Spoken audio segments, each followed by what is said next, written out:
please visit LibriVox.org. Recording by Mihai Borobocea.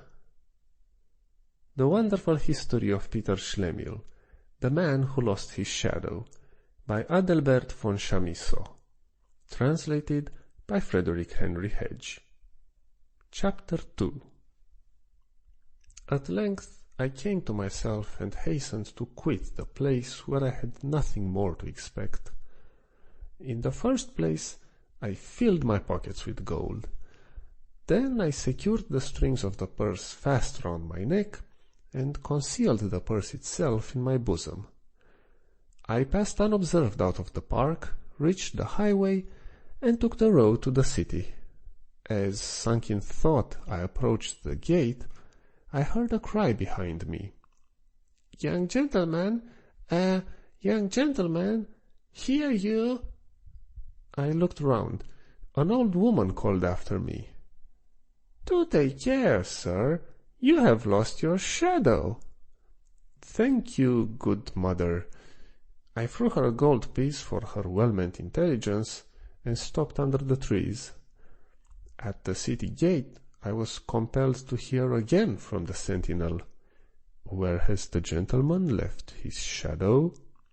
And immediately again from some women, "Alas, the poor fellow has no shadow." That began to irritate me, and I became especially careful not to walk in the sun. This could not, however, be accomplished everywhere. For instance, over the broad street which I next must approach, actually, as mischief would have it, at the very moment that the boys came out of school. A little rogue, I see him yet, spied out instantly that I had no shadow. He proclaimed the fact with a loud outcry to the whole assembled literary street youth of the suburb, who began forthwith to criticize me and to pelt me with mud. Decent people are accustomed to take their shadow with them when they go into the sunshine. To defend myself from them, I threw whole handfuls of gold amongst them, and sprang into a hackney coach which some compassionate soul procured for me. As soon as I found myself alone in the rolling carriage, I began to weep bitterly. The presentiment must already have arisen in me, that, far as gold on earth transcends in estimation merit and virtue, so much higher than gold itself is the shadow valued. And as I had earlier sacrificed wealth to conscience, I had now thrown away the shadow for mere gold. What in the world could and would become of me? I was again greatly annoyed as the carriage stopped before my old inn. I was horrified at the bare idea of entering that wretched loft. I ordered my things to be brought down, received my miserable bundle with contempt, threw down some gold pieces, and ordered the coachman to drive to the most fashionable hotel. The house faced the north, and I had not the sun to fear. I dismissed the driver with gold, caused the best front rooms to be assigned me, and shut myself up in them as quickly as I could. What thinkest thou I now began? Oh, my dear Chamisso, to confess it even to thee makes me blush. I drew the unlucky purse from my bosom, and with a kind of desperation which, like a rushing conflagration, grew in me with self-increasing growth, I extracted gold, and gold, and gold, and even more gold, and strewed it on the floor, and strode amongst it, and made it ring again, and, feeding my poor heart on the splendor and the sound, flung continually more metal to metal, till in my weariness I sank down on the rich heap, and rioting thereon rolled and revelled amongst it. So passed the day, the evening. I opened not my door, night and day found me lying on my gold, and then sleep overcame me. I dreamed of thee. I seemed to stand behind the glass door of thy little room, and to see thee sitting there at thy work table between a skeleton and a bundle of dried plants. Before thee laid open Haller, Humboldt, and Linnaeus. On thy sofa a volume of Goethe and The Magic Ring. Footnote: a novel by Baron de la Motte Fouque. End footnote. I regarded thee long, and everything in thy room, and then thee again. Thou didst not move. Thou drewest no breath. Thou wert dead. I awoke. It appeared still to be very early. My watch had stopped. I was sore all over, thirsty and hungry too. I had taken nothing since the evening before. I pushed from me with loathing and indignation the gold on which I had before sated my foolish heart. In my vexation, I knew not what I should do with it. It must not lie there. I tried whether the purse would swallow it again, but no. None of my windows opened upon the sea. I found myself compelled laboriously to drag it to a great cupboard which stood in a cabinet, and there to pile it. I left only some handfuls of it lying. When I had finished the work, I threw myself exhausted into an easy chair and waited for the stirring of the people in the house. As soon as possible, I ordered food to be brought and the landlord to come to me. I fixed in consultation with this man the future arrangements of my house. He recommended for the services about my person a certain Bendel, whose honest and intelligent physiognomy immediately captivated me.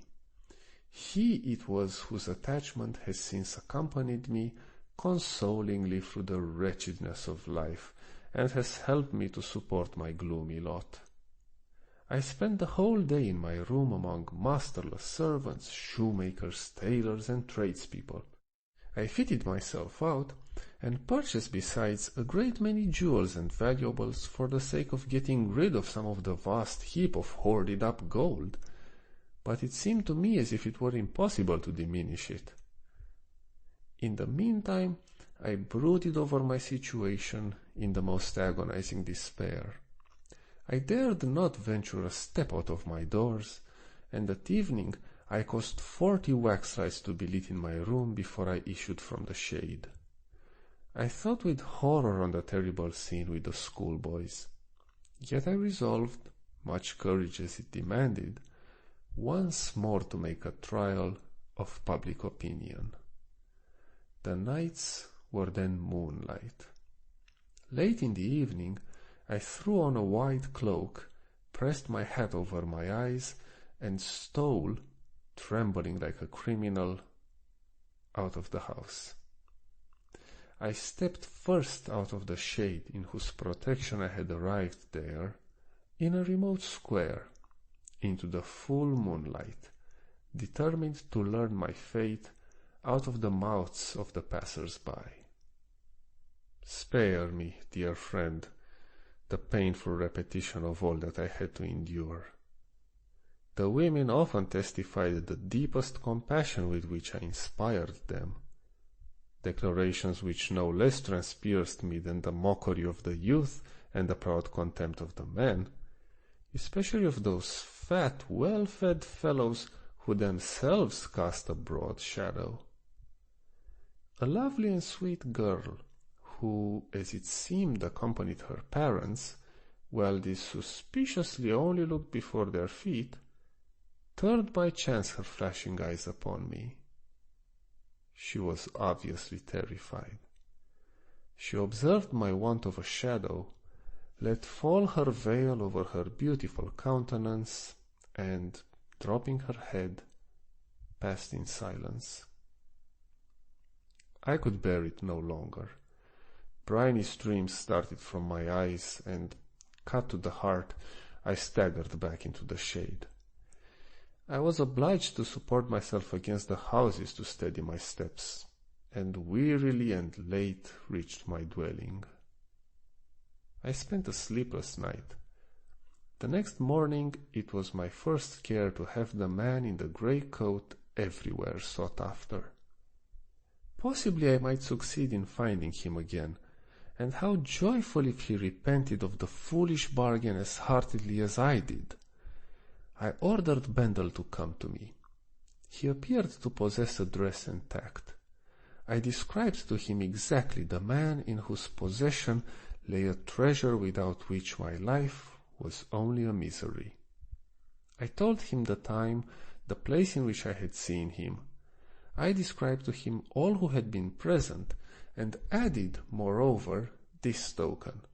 He should particularly inquire after a Dollond's telescope, after a gold interwoven Turkish carpet, after a splendid pleasure tent, and finally after the black chargers, whose story, we know not how, was connected with that of the mysterious man who seemed of no consideration amongst them, and whose appearance had destroyed the quiet and happiness of my life. When I had done speaking, I fetched out gold, such a load that I was scarcely able to carry it, and laid upon it precious stones and jewels of a far greater value. "Bendel," said I, "these level many ways, and make easy many things which appeared quite impossible. Don't be stingy with it, as I am not, but go and rejoice thy master with the intelligence on which his only hope depends." He went. He returned late and sorrowful. None of the people of Mr. John, none of his guests, and he had spoken with all, were able in the remotest degree to recollect the man in the grey coat. The new telescope was there, and no one knew whence it had come. The carpet, the tent were still there, spread and pitched on the self-same hill. The servants boasted of the affluence of their master, and no one knew whence these same valuables had come to him. He himself took his pleasure in them, and did not trouble himself because he did not know whence he had them. The young gentlemen had the horses which they had ridden in their stables, and they praised the liberality of Mr. John, who on that day made them a present of them.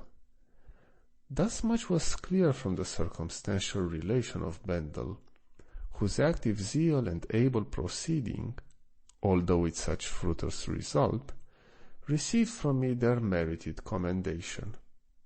I gloomily motioned him to leave me alone. "I have," began he again, "given my master an account of the matter which was most important to him. I have yet a message to deliver, which a person gave me whom I met at the door as I went out on the business in which I have been so unfortunate. The very words of the man were these: 'Tell Mr. Peter Schlemihl he will not see me here again, as I am going over sea, and a favorable wind calls me at this moment to the harbor. But in a year and a day I will have the honor to seek him myself, and then to propose to him another and probably to him more agreeable transaction. Present my most humble compliments to him, and assure him of my thanks.' I asked him who he was, but he replied your honor knew him already." "What was the man's appearance?" cried I, filled with foreboding. And Bendel sketched to me the man in the grey coat, trait by trait, word for word, as he had accurately described in his former relation the man after whom he had inquired. "Unhappy one!" I exclaimed, wringing my hands. "That was the very man!" And there fell, as it were, scales from his eyes. "Yes, it was he. It was positively," cried he in horror. "And I, blind and imbecile wretch, have not recognized him, and have betrayed my master." He broke out into violent weeping, heaped the bitterest reproaches on himself, and the despair in which he was inspired even me with compassion. I spoke comfort to him, assured him repeatedly that I entertained not the slightest doubt of his fidelity, and sent him instantly to the port, if possible to follow the traces of this singular man. But in the morning a great number of ships which the contrary winds had detained in the harbour had drawn out, bound to different climes and different shores, and the grey man had vanished as tracelessly as a dream. End of chapter 2.